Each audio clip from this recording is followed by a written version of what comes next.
sua presença, numa união que glorifique o nome do Senhor. Te damos graças e festejamos, Pai, a vida dos nossos irmãos no Senhor, em nome de Jesus. Amém. Amém? Aplauda o Senhor. Glória a Deus. Amém. Deus abençoe. Poder sentar, meus irmãos. Eu gostaria que você abrisse sua Bíblia em Mateus capítulo 13. Mateus capítulo 13, eu quero ler a partir do versículo 44. Nós, domingo passado, pregamos o que está escrito aí no verso 44, eu quero continuar. Nós estamos ministrando a palavra lá desde o capítulo 13, no começo, aonde Jesus está ministrando as parábolas, são 7 parábolas, e eu gostaria de caminhar um pouco mais com você. Vamos ler capítulo 13, versículo 44 até o 52. Encontrou? Diga amém. Diz assim a palavra de Deus: o reino dos céus é semelhante a um tesouro escondido num campo. Achando-o um homem, escondeu-o de novo. Então, em sua alegria, vendeu tudo o que tinha e comprou aquele campo. Assim também, o reino dos céus é semelhante a um comerciante que procurava boas pérolas. E tendo encontrado uma pérola de grande valor, vendeu tudo o que tinha e a comprou. Igualmente, o reino dos céus é semelhante a uma rede lançada ao mar, a qual apanha toda espécie de peixes. Estando ela cheia, puxa para a praia e, assentando-se, escolhe os bons para o cesto e os ruins, porém, jogam fora. Assim será na consumação do século. Repita comigo. Assim será na consumação do século.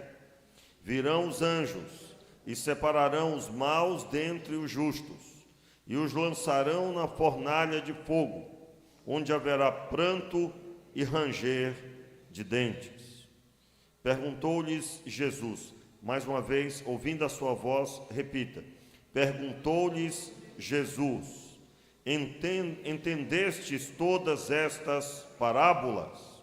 Responderam eles: sim, Senhor. Disse-lhes ele: por isso todo mestre da lei, instruído a respeito do reino dos céus, é semelhante a um pai de família que tira dos seus depósitos coisas novas e velhas. Vamos orar? Gostaria que você ficasse de pé, e nós vamos orar nessa hora também pelos enfermos. Se você tem alguém que você quer pedir oração por essa pessoa, eu vou pedir que você saia do seu lugar e venha à frente, não é? Nós temos ouvido bastante, irmãos, as pessoas enfermas. Hoje mesmo, meu garoto, depois que eu saí lá da igreja que eu estava pregando, pela manhã, eu estava pregando na igreja Assembleia de Deus, Ministério Sul Fluminense, ali perto do aeroporto, e saímos de lá, fomos para o hospital, né? Mas já 3 dias isso, e não teve jeito, tivemos que ir mesmo. Mas essa é a realidade de muita gente. Então, se você está aqui numa condição, ou tem alguém na sua família, você pode sair do seu lugar e vir aqui, e eu quero orar, né? Nós temos orado pela irmã do Flávio, né, Flávio? Vamos continuar orando, e vamos pedir a Deus por todos os irmãos que estão também nessa condição. Meu Pai, nós te pedimos a tua graça, a tua misericórdia, em primeiro lugar sobre os enfermos. Senhor, te pedimos, tenha misericórdia, Senhor, da irmã do Flávio, restabelece sua saúde, meu Pai, dê a ela, Senhor, a bênção e o milagre de ser completamente sarada, Senhor, e que ela tenha uma experiência de sentir o teu amor por ela, que seja de grande testemunho, Senhor, a bênção e o milagre da cura, de forma que as pessoas ao redor também vejam quão bom Tu és, Senhor. E sabemos, Pai, que que os milagres chamam a atenção dos incrédulos, das pessoas que ainda não tiveram a experiência da salvação. Portanto, Pai, te pedimos não só por ela, mas também por todos os demais irmãos, que seja a tua bênção, Senhor, completa sobre a vida do irmão João Ribeiro, Senhor. Seja a tua bênção completa sobre a vida da irmã Maurina, irmão César. Sim, Senhor, e cada um dos teus filhos que está aqui à frente, toma em tuas mãos, Senhor, cada um que está aqui, aqueles que estão enfermos, Senhor, ou que agora estão orando por uma pessoa que está enferma. Abençoe os teus filhos, dê a eles a restauração do alto da cabeça à planta dos pés, no nome de Jesus, amém e amém. Glória a Deus. Poder sentar, irmãos. Eu gostaria de orar agora antes de pregar. Nós estamos num propósito de oração às 5 horas da manhã e eu tenho convocado a igreja a participar. Como que você pode participar? Você pode acordar às 5 horas da manhã e orar na sua casa. Está orando eu e a pastora, nós dois estamos orando pela manhã e colocando diante de Deus toda a igreja. Inclusive, eu estendi no grupo dos membros, eu estendi ali, quem quisesse me enviar pedido de oração para fazê-lo, não é? E aí está estendido ainda, você pode me fazer lá o pedido de oração específico. E eu gostaria muito que você também despertasse para orar. Esse horário eu tenho plena certeza de que você não terá que sair, não é? Então você deve dedicar, e eu tenho ali orientado, inclusive dei uma palavra também na diretoria, orientando a respeito disso, como que você pode conseguir. Claro que nós não acordamos às 5, acordamos pelo menos 10, 15 minutos antes, para então começarmos a orar às 5 da manhã. E nós estamos nesse propósito, não tem prazo para se encerrar, e eu gostaria muito que você também colocasse na sua agenda pessoal, você fazer isso e orar pela igreja. Muito bem, agora a palavra que nós lemos no texto de Mateus capítulo 13, quando Jesus, ele fala no final, eu gostaria que você retornasse para o texto da palavra que está escrito aí no capítulo 13, Jesus pergunta aos discípulos, versículo 51, aliás, Jesus perguntou-lhe Jesus, entendestes todas essas parábolas? Responderam-lhe, sim, Senhor. Quais são as parábolas? Eu citei aqui no começo, são 7 parábolas. E essas parábolas, todas elas falam sobre o reino de Deus. Eu quero relembrar você do que significa esse assunto. O reino de Deus é o ato de Deus reinar no coração das pessoas. O nosso Deus, ele não está à procura de estabelecer um reino terreno, um governo humano, ele está à procura de estabelecer o reino no coração dos homens. Esse reino estabelecido, ele só pode ser recebido por Deus à luz do que o próprio Deus manifestou na pessoa do seu Filho. Você talvez já se perguntou ou observou isso na Bíblia. Quando Jesus cumpre o seu ministério somente em 3 anos e meio, e não em 6 meses, não em 2 meses, ou rapidamente, em alguns dias, ele não fez assim porque o hábito da convivência, da caminhada, fez com que Jesus fosse conhecido pelos discípulos e os discípulos fossem conhecidos pelo próprio Jesus, no sentido de que conforme seus corações eram expostos, o Senhor Deus ia ministrando uma direção. Por quê? Porque logo depois de tudo isso, quem estaria na missão de Jesus e seus discípulos seriam os apóstolos. Veja, a obra que o Senhor manifestou através do seu Filho deve ser feita à luz do Filho de Deus. E tudo o que aconteceu em Jesus era para manifestar ao homem como deveria depois ele agir. O Pai se relacionou com o Filho e o Filho com o Pai. E os discípulos contemplaram isso, por isso que largaram tudo para estar com Jesus. Hoje, quando nós pensamos em alguém que segue a Jesus, nós estamos falando da mesma forma. Você deve seguir Jesus 24 horas por dia. Você deve se dedicar ao relacionamento com Ele 24 horas por dia. Como que é possível? Quando você caminha na presença de Deus. E é na presença de Deus, caminhando, observando seus princípios e aplicando-os em seu coração e transformando essa interpretação dada pelo Espírito de Deus ao seu coração em atitude. Então, quando Jesus pergunta aos discípulos: entendestes todas estas parábolas? Eles responderam: sim, Senhor. E aí, meus irmãos, no verso 52, observe, porque esse final do sermão, ele é extremamente esclarecedor do porquê das parábolas e a explicação delas. O versículo 52, disse-lhes ele: por isso, todo mestre da lei, instruído a respeito do reino dos céus, é semelhante a um pai de família que tira do seu depósito coisas novas e velhas. Um texto um tanto difícil de compreender logo de início, por isso nós temos que levantar o ambiente da época e por que Jesus usou essas palavras. Em primeiro lugar, o que era o escriba? O escriba era a pessoa responsável por conhecer tudo a respeito da palavra. Para os irmãos terem uma ideia, para uma pessoa chegar a ser sacerdote, ele teria que passar por todo o processo do escriba. Todo sacerdote era também um escriba. Você pode perceber isso quando você olha para o texto de Esdras, e você vai descobrir que Esdras era um escriba, e vai encontrar momentos que ele se porta como sacerdote. Por quê? Porque o sacerdote precisava conhecer profundamente a Escritura. E exatamente ele, para ser um sacerdote hábil, ele teria que ser escriba. E o escriba, ele conhecia profundamente o texto bíblico, é claro, na linguagem do Antigo Testamento. Jesus está aqui falando de um ambiente onde havia todo o texto do Antigo Testamento.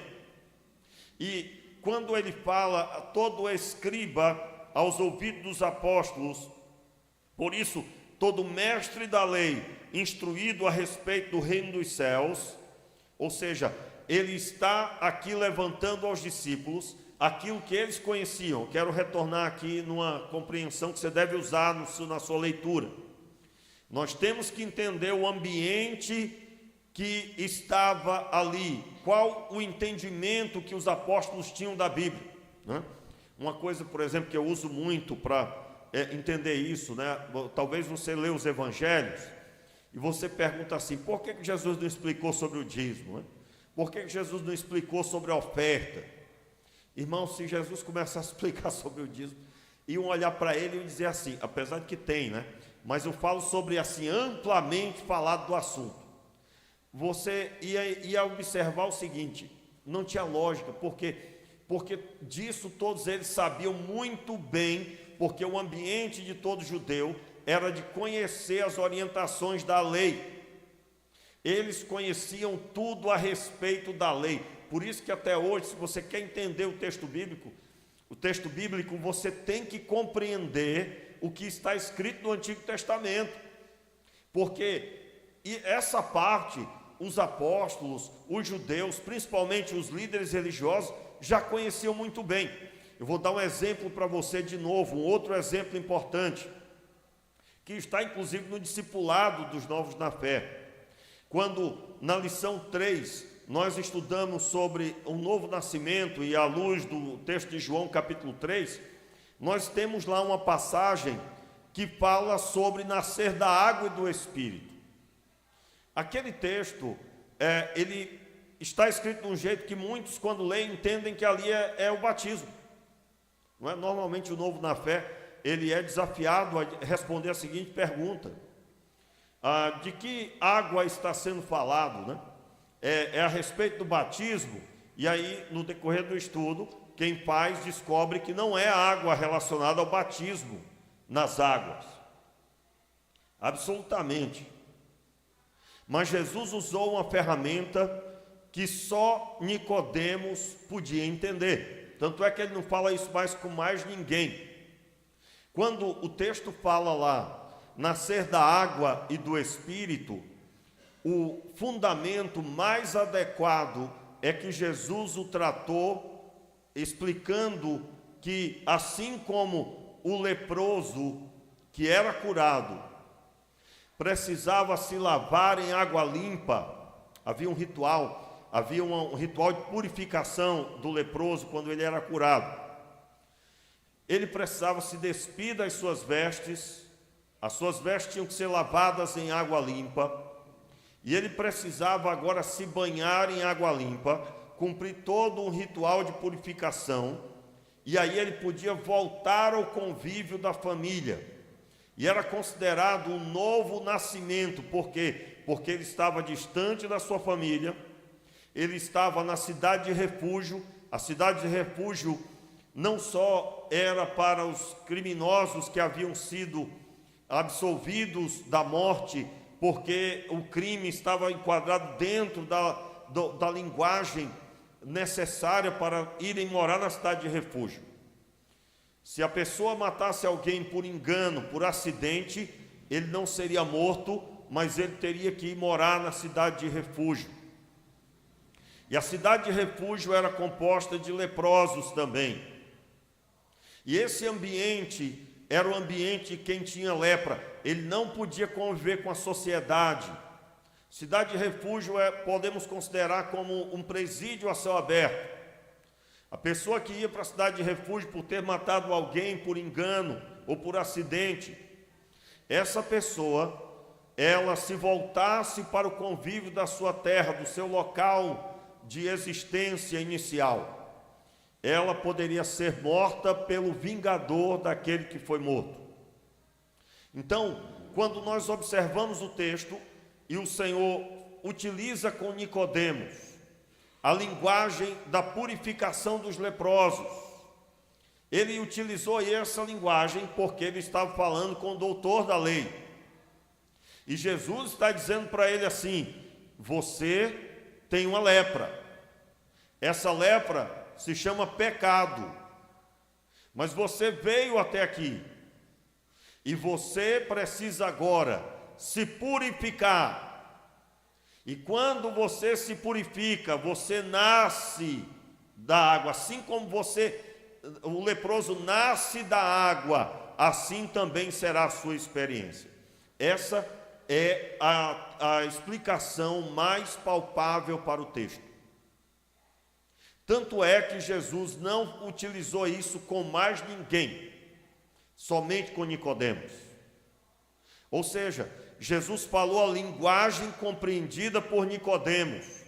Aí, irmãos, eu quero abrir um parênteses aqui rapidinho, para explicar para você que não existe um crente que não busque o conhecimento da Escritura e diga: eu sou fiel a Deus. Não existe isso. Não existe. Quero deixar claro que a fidelidade ao Senhor depende de conhecer a sua palavra e aplicá-la.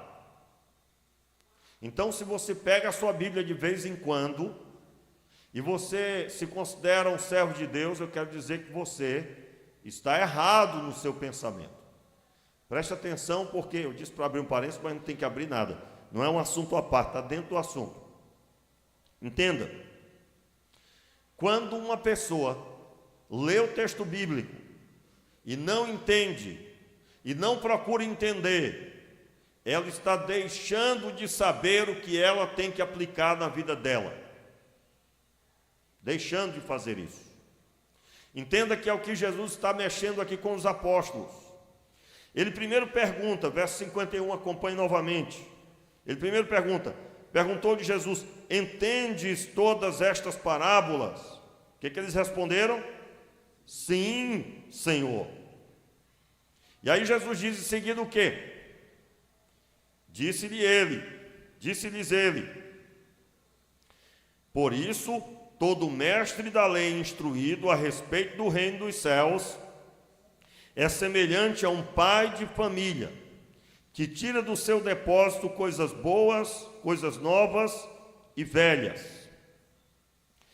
Muito bem, nós estamos no entendimento do que é um escriba. E aqui, um escriba versado no reino dos céus. A dificuldade para entender esse texto é quando você interpreta que Jesus repudiava os escribas. Ele nunca fez isso. Ele repudiou os escribas que não cumpriam aquilo que estudavam. Tanto é que ele diz: se assentam na cadeira de Moisés, mas não agem como Moisés, não fazem como Moisés. E é exatamente o que Jesus está se preocupando com os discípulos aqui. Vocês entenderam as parábolas? Sim, Senhor. Então, prestem atenção. Por isso, todo mestre da lei instruído a respeito do reino dos céus é semelhante a um pai de família. Aí ele já compara um escriba, o seu trabalho, com o trabalho de um pai de família. Aí agora, a segunda observação que nós temos que fazer para entender o que Jesus está dizendo é entender como se via na época um pai de família. Qual o entendimento da época de Jesus de como deveria ser a conduta de um pai de família, que deveria ser até hoje, que deve ser até hoje. Um pai, na época de Jesus, o entendimento era muito simples. Tanto é que quando Jesus explica a oração do Pai Nosso, ele diz assim: Pai nosso que estás nos céus. Jesus não explica nada sobre o que ele está fazendo. Por quê? Porque isso estava na cultura de toda pessoa entendida da Escritura. Ainda que a oração do Pai Nosso explica por que chamar de Pai na oração. Todos nós sabemos que a oração do Pai Nosso não é uma oração para ser repetida, mas para ser entendida. E quando entendemos a oração do Pai Nosso, nós entendemos que temos que orar sempre por todos aqueles assuntos. Essa é a mensagem da oração. Por isso que começo com a palavra Pai Nosso, que estás nos céus. Qual era o entendimento do que é ser pai na época de Jesus? Um pai, ele deveria promover a segurança dos seus. Um pai deve suprir as necessidades da sua família.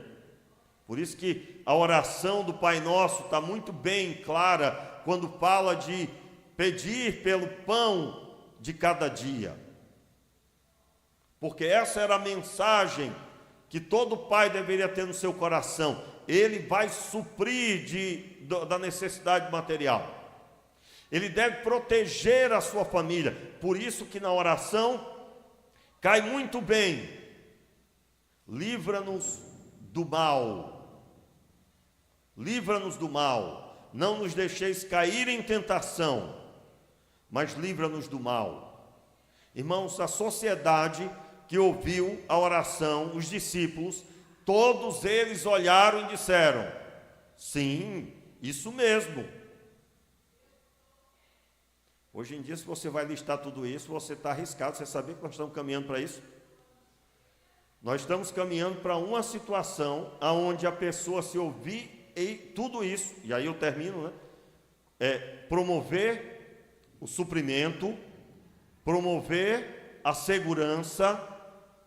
Sim, ele também vai dar a direção, ele dá a direção, e quando nós olhamos para isso, nós percebemos que não é de qualquer jeito que pode ser pai, né? O curso Homem ao Máximo, nós temos um trecho lá que estudamos, que diz que todo homem pode gerar um filho, mas nem todos podem ser genuínos pais. Por quê? Porque para ser pai, tem que assumir o posto e dar trabalho, meu amigo, é para suar a camisa. É uma responsabilidade séria. E qual é a visão que nós temos dessa responsabilidade? Por isso que nós temos que investir desde cedo nos filhos, porque essa criança não pode chegar na vida adulta sem conhecer a Deus, porque no casamento que ela vai ter um dia, ela vai aplicar o que conhece do Senhor, e isso leva tempo. Então, o entendimento sobre o texto, para entender o que Jesus está dizendo vocês entenderam, discípulos? Entendemos, Senhor. Muito bem, então vocês agora vão pegar tudo isso que vocês entenderam e vocês vão ministrar sobre as pessoas. Como um pai de família reúne os seus e tira coisas novas e velhas. Aqui o texto é como dizendo assim: eu sou o pai de vocês. Eu disse, olha, um pai tem que dar direção, e a direção estabelecida principalmente pela Escritura Sagrada. Principalmente pela Escritura Sagrada. Porque é a direção suprema. Então, quando eu olho para esse texto, Jesus está dizendo: vocês são como os escribas.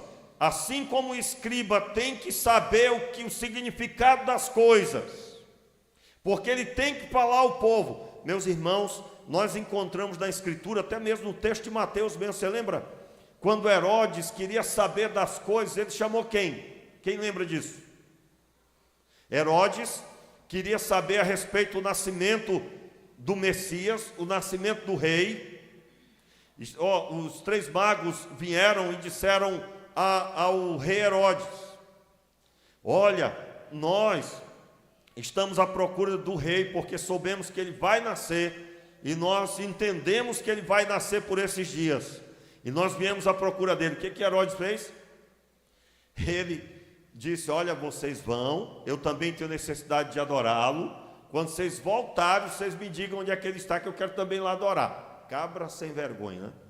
Queria nada, ele queria matar. Ele era um dos mais cruéis dos homens.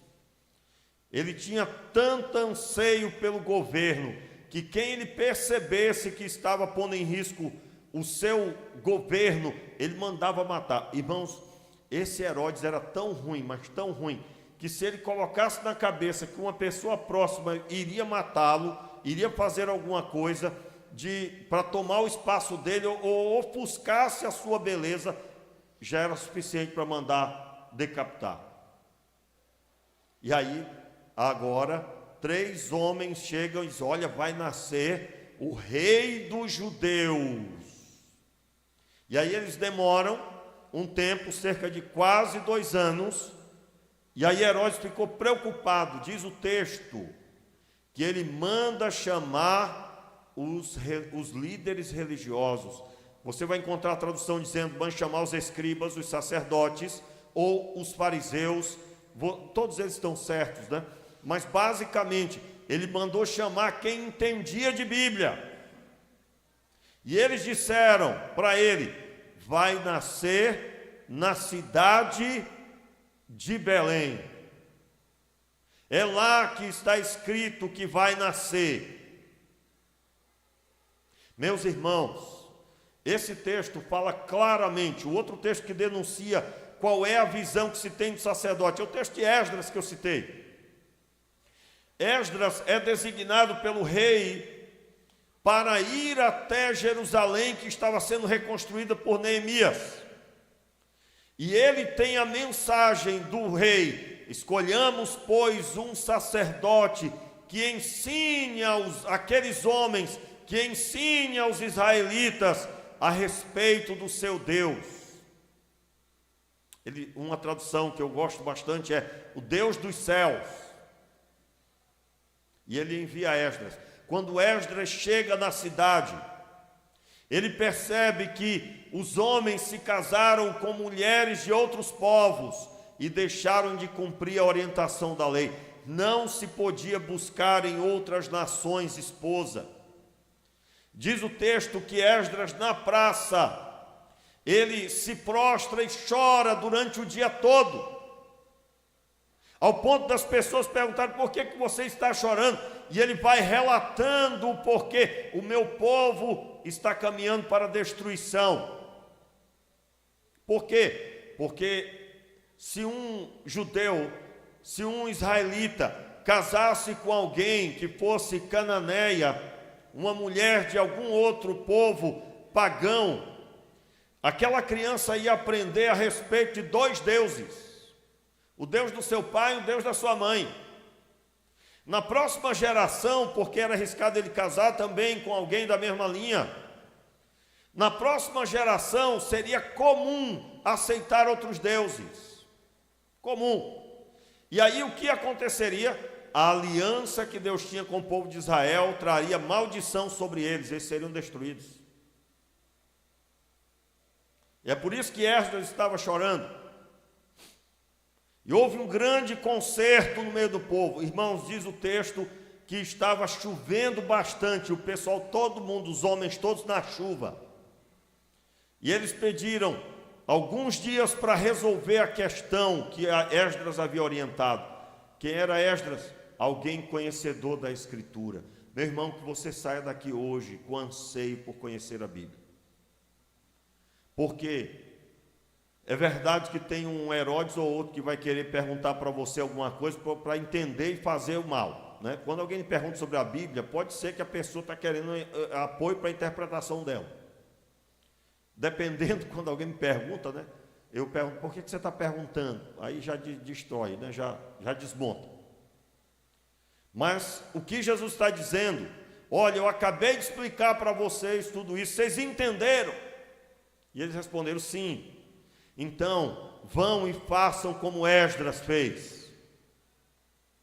Estou parafraseando com a figura do sacerdote, do escriba.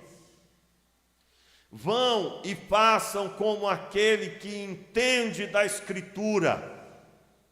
Irmãos, os discípulos tinham acabado de receber a profundidade a respeito do reino. Eles tinham recebido, acompanha aí a ordem, capítulo 13, o começo, qual é a parábola? Parábola do semeador. Eles tinham recebido o entendimento de que existem pessoas que vão prosperar no reino, que vão dar fruto, e pessoas que não vão dar fruto. Sabe o que Jesus estava dizendo lá no final? Vão e digam às pessoas a respeito do reino de Deus, porque muita gente vai se perder, muita gente vai prosperar sim, mas tem que ter quem fale, tem que ter quem fale. E aí, meus irmãos, Jesus não só está dizendo isso a eles, no final do sermão, mas ele está também falando, fiquem firmes, porque quando ele conta a parábola do joio e do trigo, irmãos, eu estou muito feliz aqui de estar pregando, deixa eu dar uma palavra aqui sobre isso, estou muito feliz, né? Porque eu estou há várias pregações pregando aqui a respeito do sermão de Jesus e as parábolas. Você percebeu que é impossível, numa pregação só, eu ter pregado as 7 e explicado as 7? Quem percebeu isso? Quem percebeu? Pouca gente, ninguém percebeu. Vou pregar tudo de novo. Como assim? Eu tenho aqui cerca de 1 hora, né? Para pregar. E se você voltar nas pregações que eu fiz desde o começo, nesse texto, nessa série, você pode crer numa coisa, eu tenho um padrão, toda pregação eu explico a respeito do fundamento da salvação, eu creio que você já percebeu. Próxima pregação, eu vou dar um jeito de fazer isso de novo. Qual é o fundamento da salvação? Jesus Cristo é o centro, Ele é o nosso Salvador. E por que eu faço isso? Porque toda palavra tem que expressar salvação e direção de como uma pessoa é salva. E toda pregação eu faço isso. E eu procuro abordar o texto visando levantar o que o texto está dizendo. Se eu separar 10 minutos para cada parábola, e são 7, são 70 minutos, impossível de abordar cada uma delas, principalmente parábola do semeador, que é tão grande. É a maior parábola. Imagine em 10 minutos falar da parábola do joio e do trigo. Se você voltar lá, foi uma hora bem gasta, bem investida para avisar, levantar o que o texto está dizendo. E agora, por que nós fazemos assim, devemos fazer assim? E somos uma igreja que tem investido para os pastores fazerem assim. Tanto é que temos aqui o curso Prega a Palavra a cada semestre, com uma sala de 31 alunos, o limite é 30. Tem um lá a mais. No final aí me disseram, não, se passar tudo bem, só não divulga, né? E que tem sido uma bênção. Aliás, irmãos, isso é um milagre que aconteceu, segundo o que eu ouvi, porque em outros lugares não se tem conseguido tantos alunos assim, e isso para mim é motivo de grande alegria e resposta de oração. É a nossa contribuição com a vida espiritual de líderes e pastores, que a grande maioria é pastor, ou líder principal da igreja. Por quê? Porque aquilo que Jesus está dizendo, vocês entenderam? Só é possível, meus irmãos, com púlpitos que explicam a Bíblia ao povo, e que não tem tempo de outra coisa a não ser ensinar a Bíblia. Em outras palavras, por isso que eu estou tão feliz, né? Porque aqui eu tenho mais uma oportunidade de reforçar, né? Reforçar que Jesus explica aos discípulos sobre o reino, e ele pergunta, vocês entenderam? Agora vão e façam o trabalho de um verdadeiro escriba. Meu irmão, amanhã você vai encontrar com gente que não entende Bíblia, e Deus abençoe se ela olha para você e tem você como uma referência cristã, de pessoa séria, que tem compromisso com Deus. Se isso é verdade, você recebe de vez em quando alguém dizendo, olha fulano, ora por mim. Essa pessoa respeita você como uma pessoa que Deus ouve a oração.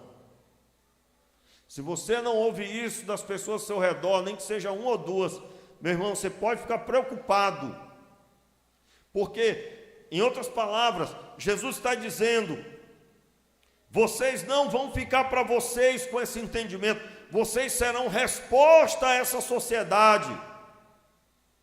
Talvez você está me perguntando, pastor, o senhor não vai explicar a parábola do verso 45 até o versículo 50? Meus irmãos, essas parábolas, elas são riquíssimas, e elas são a repetição da mensagem, haverá a manifestação do reino, e só adquire o reino quem larga tudo, é o que está escrito no verso 45 e 46, aonde ele conta mais uma vez, reforçando a parábola do verso 44, que uma pessoa que encontrou o reino, ela largou tudo para abraçar a riqueza do reino.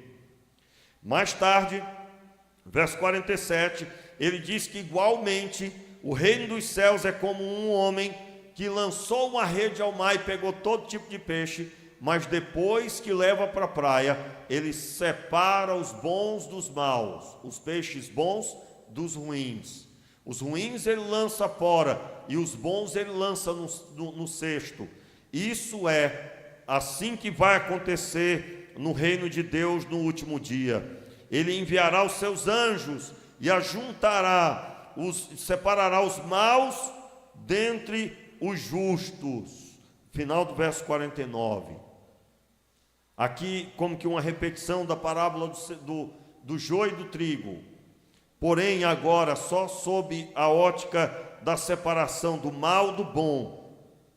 E os maus serão lançados no fogo, e os justos serão recolhidos para ele. A ênfase aqui da última parábola é que haverá juízo de Deus. Mas Jesus encerra a sua mensagem dizendo, isso é só no fim. Agora, hoje, vocês entenderam? Quantos aqui entenderam, irmãos? Diga amém, eu recebo. Você tem a mensagem agora. Eu quero aqui retornar aqui nesse entendimento da época. Depois daqui, tinha ainda pelo menos 1 ano e meio, no mínimo 2 anos, no mínimo 1 ano e meio, aliás, talvez ainda 2 anos de ministério de Jesus. Eles ainda seriam muito abençoados. Mas quando Jesus subiu à glória, agora era com os discípulos. E os discípulos iriam pregar e pregar a palavra. Eu não sei, meu irmão, em que nível você está. Eu não sei se você está como que no primeiro ano de Jesus com os discípulos em matéria do seu crescimento espiritual. Eu não sei se você está na visão daquele que está no segundo ano ou no terceiro. Eu não sei, mas uma coisa eu sei, o Senhor Deus está injetando experiência, conhecimento, para que você ministre às pessoas o que você tem recebido dele. Se você tem se portado, não sendo uma pessoa que não fala aos outros, mude isso agora. Por quê? Porque nós, discípulos de Jesus, nós fomos chamados para aprender com Ele e levar essa experiência àqueles que estão ao nosso redor. Aí depois é que vai vir o juízo, somente depois. Eu quero que você, aliás, irmãos, eu não penso nem quando Jesus vai voltar, como assim? Ah, Jesus, volta logo, volta logo. Meu irmão, tire essa visão aí, porque quem teve experiência com Deus, sabe que tem muita gente que não teve ainda. Meu irmão, não tem como não andar na rua e não perceber tanta destruição. É verdade ou não é? E se você vê essa destruição toda, irmãos, é de doer. Ontem, então, eu falei, na verdade, falei hoje também para a Vanessa, uma das coisas que nós gostamos muito, né, estarmos juntos. E aí, nas nossas idas e vindas para tarefas, nós conversamos bastante, claro, em casa também, sempre os 3 ali juntos. Ontem, nós fomos, aliás, o intercâmbio lá foi uma bênção, irmãos. Os irmãos viram aí a divulgação, e não deu certo as pessoas que iam conosco no nosso carro, mais uma vez fomos só nós, né? Só nós 3, mas, o que eu quero dizer com isso? Eu dizia lá, né? Eu falava, olha, eu estou indignado com as coisas que eu tenho visto.